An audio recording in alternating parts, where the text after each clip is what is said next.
Very good morning बच्चों। आज हम आपको तटस्थ वक्रों के माध्यम से आय प्रभाव, प्रतिस्थापन प्रभाव और कीमत प्रभाव किस प्रकार से होता है इसके बारे में जानकारी देंगे। सबसे पहले हम ओ अक्ष रेखा खींचते हैं, ओ एक्स और वाई, और उसके लिए सर्वप्रथम हम एक रेखा खींचते हैं जहां पर हम किसी ए बिंदु के ऊपर तटस्थ है। तो यहाँ पर एक वस्तु की कीमत और वाई वस्तु की कीमत, ये वाई वस्तु की 0, एक्स वस्तु की x0।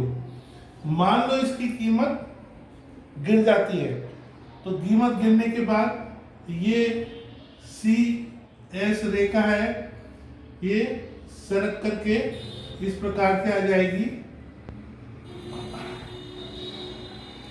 इस प्रकार से ये माना कि बी बिंदु पे आ गई, तो हमारी कीमत गिर करके यहाँ आ गई। मान लो कीमत और गिरती है इस वस्तु की, तो ये का रेखा इस तरीके से परिवर्तित हो जाएगी। ये शुरू में जैसे CS0 थी, बाद में CS1 हो गई, बाद में फिर ये CS2 हो जाएगी और नया अपना ये C बिंदु पर इस तरीके से होगा। तो इस तरीके से ABC पर हमारा जो है एक तटस्थ रहने का बिंदु आएगा। तो हम ये कह सकते हैं कि यहाँ पर हम देख रहे हैं कि एक्स वस्तु की कीमत, एक्स वस्तु की प्राइस नीचे गिर रही है, और जब नीचे गिरने के बाद इसकी मात्रा जो है क्वांटिटी, इसकी क्वांटिटी इसकी बढ़ जाएगी, क्योंकि ये कीमत गिरने पर एक वस्तु की, जबकि वाई वस्तु की कीमत स्थिर है। इस प्रकार से हम देखेंगे कि किस प्रकार से ये जो है कीमत गिरने पर वस्तु की मांग बढ़ती जाती है, और इन सबको मिला देते हैं तो इसको प्राइस कंजम्पशन कर्व बोलते हैं। यानी कि कीमत उपभोग रेखा, यानी कि एक्स वस्तु की कीमत में लगातार कमी होने के कारण इसके उपभोग में वृद्धि की गई है। यानी कि हमने स्थापन कर लिया है, वस्तु को सब्स्टिट्यूट कर लिया है कीमत गिरने के कारण। तो कीमत गिरने के कारण वस्तु का सब्स्टिट्यूट किया गया है।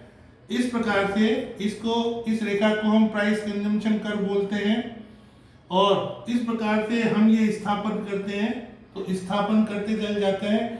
अब हम ये देखेंगे कि ये प्राइस इफेक्ट है। प्राइस इफेक्ट दो से मिलकर के बनता है, income effect plus substitution effect, ये दो से मिलकर के बनता है। या हम ये कह सकते हैं कि प्रतिस्थापन प्रभाव और आय प्रभाव को यदि जोड़ दिया जाए तो कीमत प्रभाव आता है। तो कीमत प्रभाव का योग होता है वो इनकम इफेक्ट और सब्स्टिट्यूशन इफेक्ट के बराबर होता है। अब चित्र के माध्यम से हम आपको नेक्स्ट अगले व्याख्यान में बताएंगे, या हम आपको इसको लगातार जारी रखेंगे। नेक्स्ट वीडियो में आप देखेंगे कि किस प्रकार से सब्स्टिट्यूशन इफेक्ट और प्राइस इफेक्ट होता है। तो हम आपको संक्षिप्त जानकारी दे दें कि मान लीजिए कि इस प्रकार से ये शुरू में सब्स्टिट्यूशन इफेक्ट है, ये इस प्रकार से ए बिंदु पर हमारा पहला था जहाँ पर हम भोग करते थे, लेकिन कीमत गिरने के कारण इस बिंदु पर आ गए। तो इस बी बिंदु पर हमने वस्तु को सब्स्टिट्यूट कर दिया, प्रतिस्थापित कर दिया, तो इसको सब्स्टिट्यूशन इफेक्ट बोलते हैं। तो ये सब्स्टिट्यूशन इफेक्ट यानी कि कीमत में परिवर्तन होने पर इसकी पूरी तरह हमने इसकी उपभोग करने की मात्रा को बदल दिया। ये हमारा सब्स्टिट्यूशन इफेक्ट है। और देखेंगे कि इनकम इफेक्ट किस प्रकार से होता है। तो इनकम इफेक्ट को हम इस प्रकार से बता सकते हैं कि मान लो हमारी ये बजट रेखा है, यहाँ पर हम कंजम्पशन करते हैं ए वस्तु का और बी वस्तु का। हमारे बिंदु वैसे के वैसे ही रहेंगे। ये इंडिफरेंस कर्व है और इस ए बिंदु पर हमारा उपभोग है जहाँ पर हमारा संतुलन है। इस संतुलन के बाद फिर हम देखेंगे कि मान लो कि हमारी इनकम बढ़ गई। इनकम बढ़ने के बाद ये बजट रेखा ऊपर की तरफ चली जाएगी और हमारा नया संतुलन बिंदु इस बी पर आ जाएगा। और इस प्रकार से एक्स वस्तु और वाई वस्तु का उपभोग बढ़ जाएगा, देखेंगे। और इसके बाद मान लो एक इनकम फिर बढ़ गई तो नया बिंदु हम प्राप्त करेंगे, सी बिंदु। यहाँ पर ये नया बिंदु हमारा आ गया। इन नए बिंदु पे हमारा जो है दोनों वस्तुओं का पूर्ण संतुष्टि बिंदु है।